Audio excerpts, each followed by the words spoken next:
Olá! Hoje a gente vai mergulhar fundo no mundo da cibersegurança.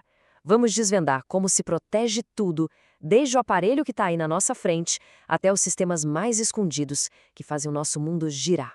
Nosso roteiro é o seguinte: a gente começa com os dispositivos do dia a dia, depois entende as ferramentas que os protegem e, por fim, vamos explorar esse universo fascinante dos computadores invisíveis que estão por toda parte. Então, vamos começar com uma pergunta bem direta. Se a gente parar para pensar no computador que está em uso agora, como dá para ter certeza, mas certeza mesmo, de que ele está seguro neste exato momento? Bom, toda boa segurança começa com uma fundação sólida. E no nosso mundo digital, essa fundação tem um nome: linha de base, ou como se diz muito por aí, baseline. Imagina a linha de base como se fosse a configuração de fábrica perfeita de um sistema, sabe? É o ponto de partida ideal, o estado mais seguro possível que toda máquina em uma organização deveria ter. É o nosso padrão ouro. Só que, nada fica parado. Com o tempo, com atualizações e instalações, o sistema começa a se afastar daquela configuração original. A gente chama isso de desvio de configuração. E é aí, nessas pequenas mudanças, que as brechas de segurança adoram aparecer. Então, como é que se luta contra esse desvio natural para manter tudo seguro? Bom, o segredo é manutenção constante e ficar de olho em ameaças que nem sempre são óbvias. E falando em ameaças não óbvias, uma das maiores se chama Shadow IT. Sabe o que é isso?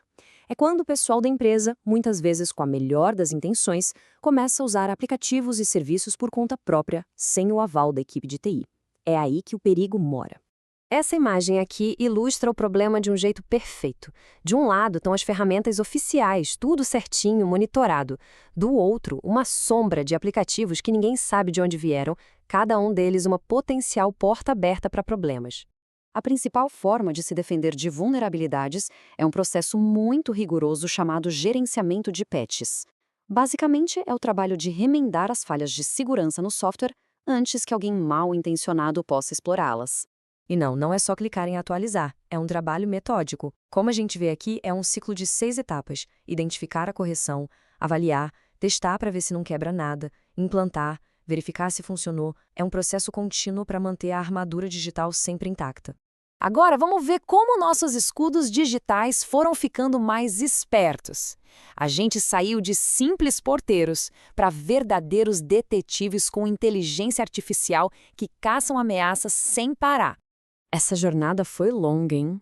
Começou com um anti-malware basicão, que só procurava por ameaças já conhecidas, tipo um segurança com uma lista de procurados. Depois a gente foi para plataformas mais completas, até chegar no EDR, a detecção e resposta de endpoint. O EDR é outra história. Ele é o detetive que analisa o comportamento, procurando qualquer coisa suspeita, mesmo que nunca tenha visto antes. E o mais legal do EDR, como esse ciclo mostra, é que a segurança deixa de ser algo estático, vira um processo vivo, contínuo. Proteger, detectar qualquer coisa fora do normal e responder na hora, sem parar. Ok, até agora a gente falou de proteger os computadores que a gente vê, que a gente usa. Mas e se os computadores mais numerosos do mundo, e talvez os mais críticos, forem justamente aqueles que a gente nem enxerga? Pois é, esses computadores invisíveis são os chamados sistemas embarcados. E acredite, eles estão em absolutamente tudo. Um sistema embarcado, de forma bem simples, é um computadorzinho feito para uma única tarefa.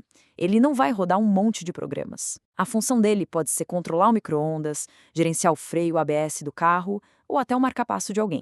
É só olhar em volta. Eles estão nos nossos carros, nos equipamentos médicos que salvam vidas, nas fábricas, na rede elétrica. Eles são, literalmente, a espinha dorsal invisível da nossa sociedade moderna.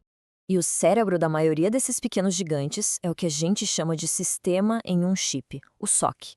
Pensa que é um computador completo, com processador, memória, tudo, espremido em um único chip minúsculo. 2 exemplos super famosos são esses aqui.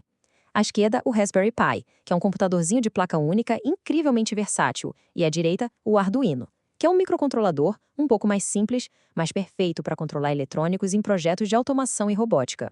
E o mais impressionante é que esses computadores não trabalham sozinhos, de jeito nenhum. Eles formam redes gigantescas se comunicando o tempo todo. Dentro de casa, por exemplo, protocolos como o Z-Wave e o Zigbee Criam o que chamamos de redes em malha, ou mesh. Nelas, cada dispositivo, como uma lâmpada ou um sensor, conversa com o vizinho, criando uma teia de comunicação super robusta, sem depender de um ponto central. Já nos carros, o que manda é o CAN bus.